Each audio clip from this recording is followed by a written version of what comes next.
13.10 has been out on the live servers for about 4 to 5 days now, and I can finally say, thank fucking God from the bottom of my heart, because I am, listen, you know, if you come to my streams, I do my best not to bitch and moan about hero augments, but I am so glad this dog shit system is going away. I have a lot of criticisms for it, but I'll save that for another time. This dumbass truck outside my window, by the way, has been backing up for like the past 4 minutes. I don't know how the fuck. It backs up for like 2 minutes. The beeping stops. How do you back up for that long? There's only so much road to back up on, and this thing's been beeping for the past 10 minutes.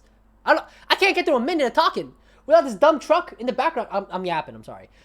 All right, listen. The point is, if you want to climb, this is the last patch. This is the best patch to do so. I say this every patch, but this is really the best patch to do so. The meta is super balanced. A lot of different comps you can play. 4 main pillars, though. I will say 4 sort of mainly S-tier comps. It's become everybody's bread and butter. But we'll talk about more of that in the video. And we'll also talk about sort of the Chinese meta comp that has kind of developed, but not really developed in North America. Because it's okay for a couple of reasons and great for other reasons. But we'll talk about that as the video progresses. But for now, let's hop into the final meta analysis of 8.5. Thank God. Please just give me set 9. I cannot wait. Okay, let's get on to the video. Okay, so here we are. We're in tactics.tools as we always are. If you don't know, this website is great to look into the statistics of everything that's going on in the current meta of TFT.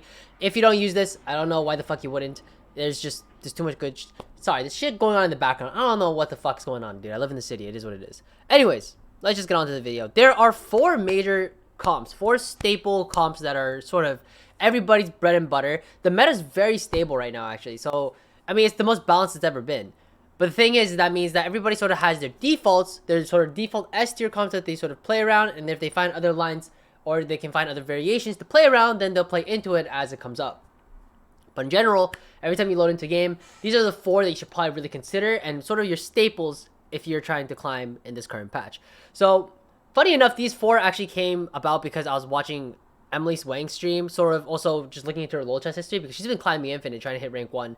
And these are sort of the 4 staples I've noticed that she sort of runs, and then she sort of deviates whenever a different line sort of presents itself.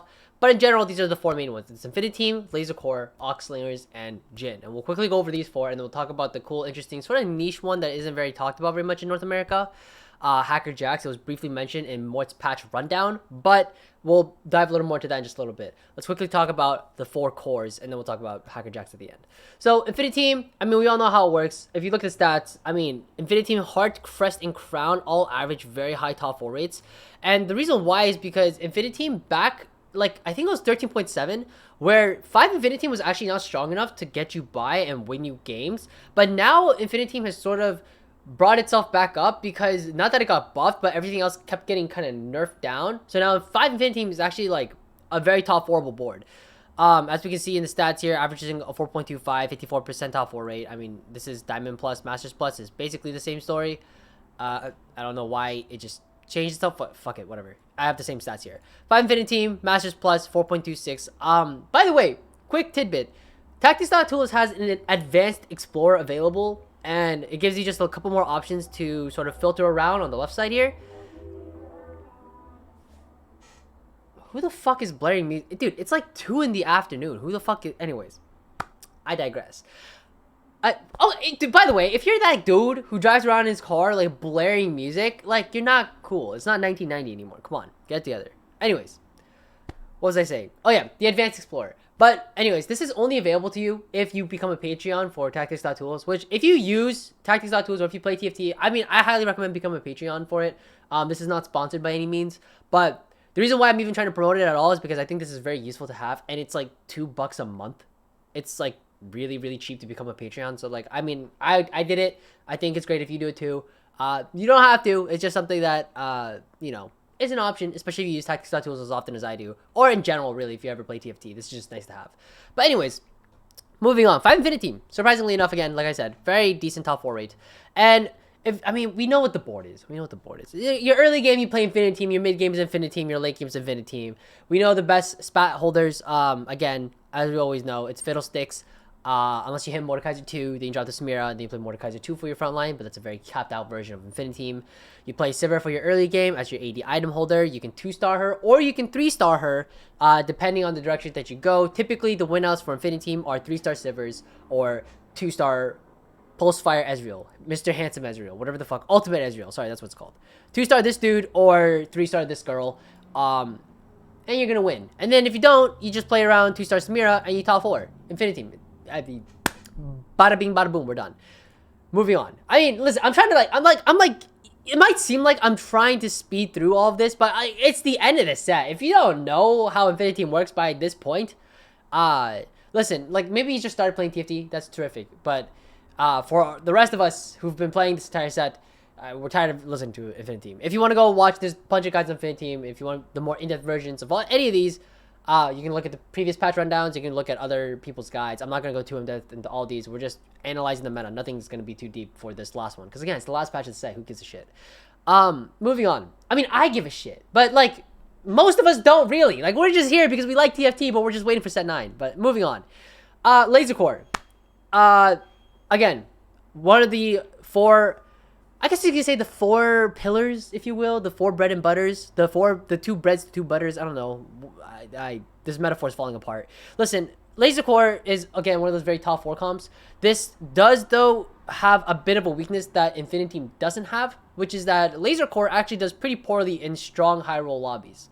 It's a very good top 4 comp. You basically just tempo early game into a fast 8. And then you can basically stabilize at 4-2 level 8 with a Warwick 1. And then you have 2 options. You either play fast 9 and you try to play for the Mordekaiser 2 as your win condition. Because Mordekaiser 2 is a goddamn beast. But you basically just tech this on at level 9. I think that's what this is. Oh, no, it's not. Spoilers. But Mordekaiser 2, level 9. And you just win the game. You can pretty much stabilize. You can actually, it gets to the point where you can usually like lose streak off stage 5. Because that's when you start falling off with just the Warwick 1. Because Laser Core, again, most of the damage doesn't come from Warwick, it comes from all of the Laser Core units and the drones just blasting and booty blasting the board.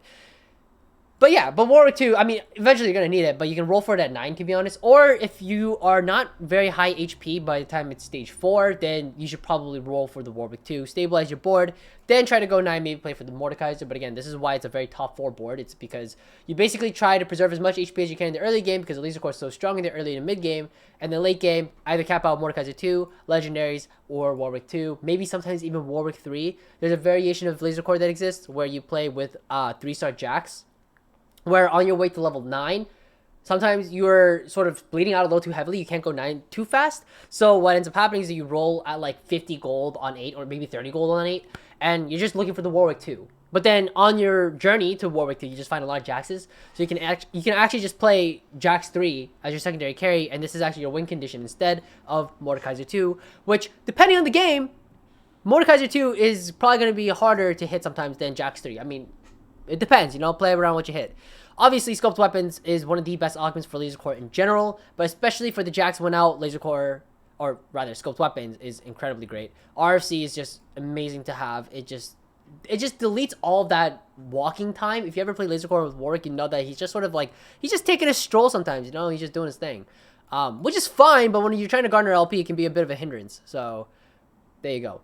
Moving on, we got the next one, Oxlingers. I mean, dude, do we really even need to talk about this? Like, it's Ox. We all know what Oxlingers is. It's Nico TF for Oxford's frontline. Yippee-ki-yay, Echo for the Spell Slingers. Or rather for the...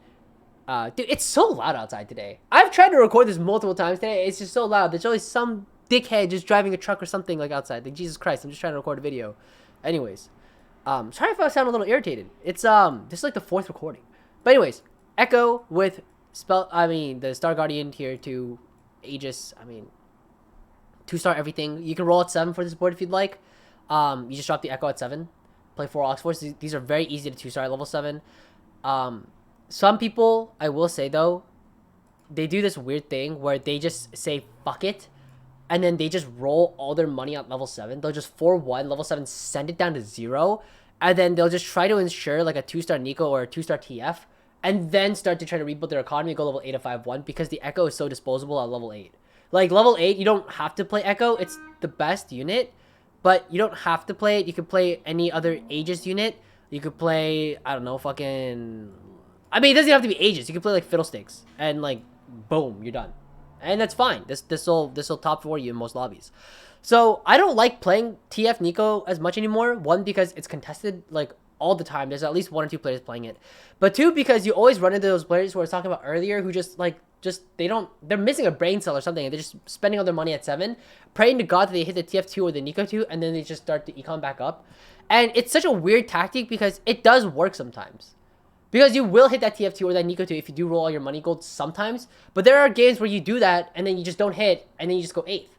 So, like, if you want to play like that, go ahead. But I hate playing into players who do that because it's like, dude, like, theoretically speaking, you should never do that because the risk is too high. But it does have a really high reward. So they do it anyways. And then that's what it is. And you know what? It's the end of the set. We got about a week left.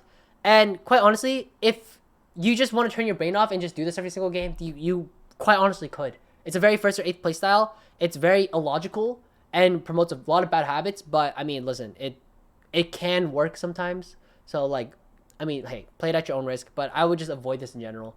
That's just my opinion. Lastly, we've got Jin.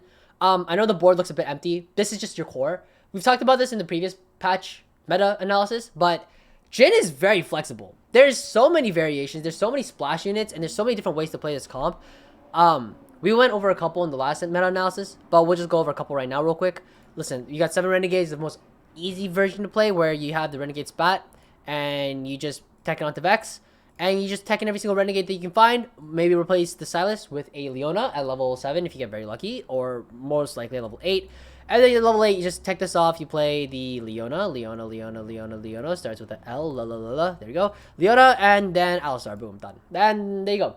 7 Renegade board. Very, very strong if you manage to hit this shit. Very unlikely to hit this shit. It's very hard. But if you do, congratulations. You basically earned yourself a top 3 spot. You got the 5 Renegade version. Much more common. Where you drop the Silas and the Lucian from earlier. And you just play Alistar. And this is sort of the variation you play if you sort of hit this Camille augment. Because normally you don't really want a Camille on your board. Because it doesn't really do much in the late game especially. But early to mid game, I mean, is a good unit. But eventually you do want to tech off of this at a certain point, which is why you don't see this too often. This also requires hitting the Leona, so realistically, you end up playing a board that looks more like this, with this Silas, at level 7. And this is not very good, like, for a level 7 board. You ideally would normally want to drop these 2, but again, if you hit the Camille augment, you have an excuse to play the Camille. But otherwise, you normally would drop these, because you don't have this. And then you just flex 2 units at level 7 for the Renegade. And the most common variation of a 3 Renegade board is the 4 Mascot board. Which again, we talked about this before. This is a this is my favorite version of Renegades. It's just very consistent. It's a very good top 4 comp. You'll almost never win out with this board. It's very unlikely. But, I mean, hey, it's a very top 3 board. Maybe sometimes top 2 sometimes. But most of the time, in a high roll lobby especially, it's a top 4 board or maybe even a 5th. But, I mean, hey, like, guaranteed 5th at the minimum is not a bad way to go. Finally, there's a last version of Riftwalker Renegades where you hit the crest and then you play like a 5 Aegis board. I've only seen this once. It's very cool. The idea is that you Riftwalker the Echo so that you have this extra Aegis in. And if you wanted to, you can just take down to 4 Aegis because 5 is kind of overkill. You drop the Vi and then you just play like a Soul. And then this is sort of like your level 8 board. And this is great. It does require hitting the Leona. It does require the Viego. So it's a very high roll board. Plus the Riftwalker crest, it's elusive. So it's very difficult to find this thing. But if you find a Riftwalker crest and you're in an AP heavy lobby, this is also an out as well. Again, Jin. So many variations. So many. We could talk about Jin for like hours. I could talk about Jin for. I could actually probably make a very in-depth Jin guide that would be like an hour long. And we could talk about all the variations that exist within it. And I mean, I don't even know if an hour would suffice.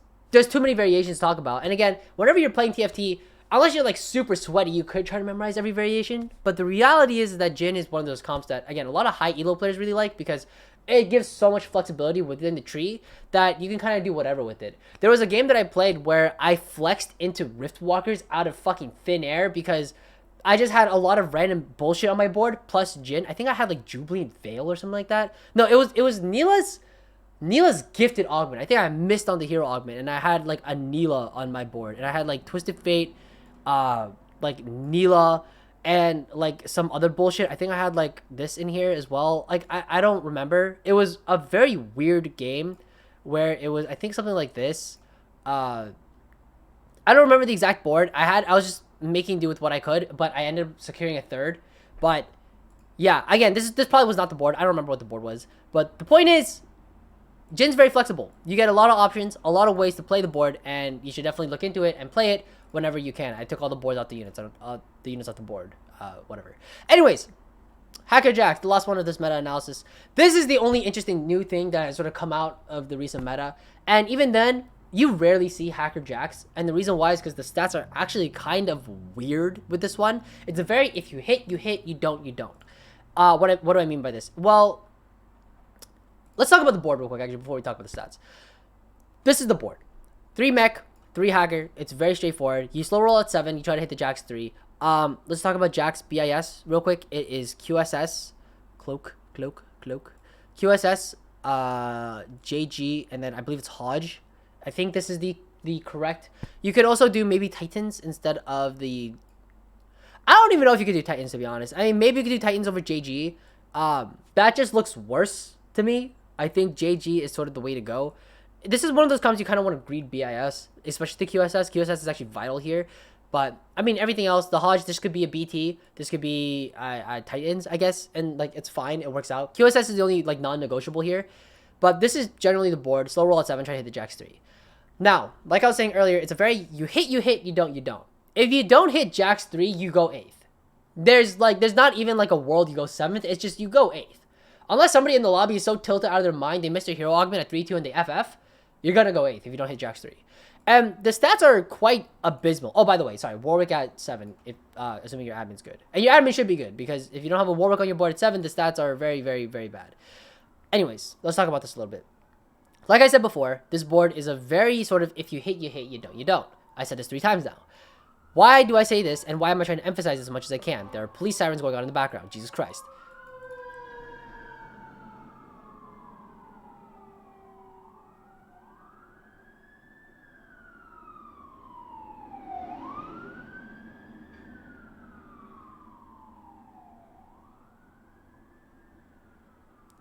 You know, it is crazy. This is why I try to avoid making videos in the afternoon, because it's so goddamn loud in this apartment. And it's not even anything that I can control. I have tried soundproofing this place multiple times and I failed every time. So this is actually as quiet as it gets, which is insane. But anyways, moving on. I don't live in a bad neighborhood, by the way. It's just a very loud intersection nearby, which is just very annoying.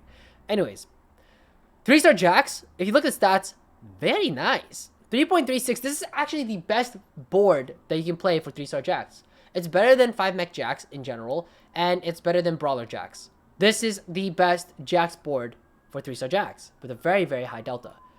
The problem though, like I said before, how are there more sirens? Can you hear that? I hope you can't. It's like quiet enough that I think I can keep talking and ignore it, but I'm not entirely sure. I'm gonna assume it's okay. Anyways, 3-star Jacks, this is the best version that you can get for 3-star Jacks. But again, if you don't hit, you will go 8th. 2-star Jacks averages a 5.03. It is abysmal. It is terrible. There's nothing else much to it. If you can, try to 3-star your Pike. Try to 3-star Little Blanc. I guess you could for like a other out, but it's kind of meh, to be honest. 3-star Shen is okay. Again, these are sort of like if you hit them on your way to Jacks 3, play them, but I don't think you should really prioritize them that heavily. Maybe Shen 3 the most out of all of them because this can sort of help your Jacks in sort of a way, and Pike because of the CC it provides. But in general, it's not very good. And this is a very high risk board as well. I don't know if I would play it unless you have a very strong line for it. There is, though, a very interesting thing to note that at level 8, you can actually play for 5 mech instead. And 5 mech, you just drop the Warwick and you play Garen Leona. And this is sort of incredibly good stats. 3.36 average, 72.7% top 4 rate, and like a 20% win rate. These are actually really, really high. I will say though, like I said before, this is if you hit, you hit. You don't, you don't. Sorry, I know I sound like a broken record, but really, like if you don't hit, you're gonna go 8th. I've tried playing this board multiple times, and I'm not a very lucky player. So you know, if you hit 5 mech, congratulations. You get to play this board, and you'll have a very fun time. You'll be like screaming in your chair, having an orgasm. But ew. But like I said, the odds of you being able to hit this Jacks 3 early enough that you can still have the econ to go 8, and then find the Leona and the Garen. I mean Garen sure, but Leona as well. It's pretty high roll. So, again, I mean, it's the last patch of the set. Have fun with it. Go nuts. Go ballistic. But, like I said before, it's a set 9 waiting room. We all know what the 4 boards are. We've played these 1,000 times. So, I mean, I'm sure I can speak for everybody when I say this. Set 9 waiting room. I cannot wait. But until then, I'm going to try to hit Challenger. Because, I mean, like, what else are we going to do? Like, what, am I going to just sit around and do nothing? Like, I don't want to play Valorant. Like, fuck Valorant, man. Like, oh, God. Solo queue in Valorant is so ass. Anyways, that's the video. Listen, happy climbing. And I hope to see you guys for the Set 9 PvE when it releases in about a week. Because Set 9, supposedly, is, like, the best set of all time. But that's what they said about Set 8. And then, look what happened. Like, Milk doesn't even play Set 8. So, I don't know. But Milk said it's going to be the best set of all time. And he's a cynic. So, who knows? Maybe we'll have something very fun on our hands. It might be a Set 10 waiting room, though. No cap. Anyways, happy climbing. I'll see you guys later. Bye-bye.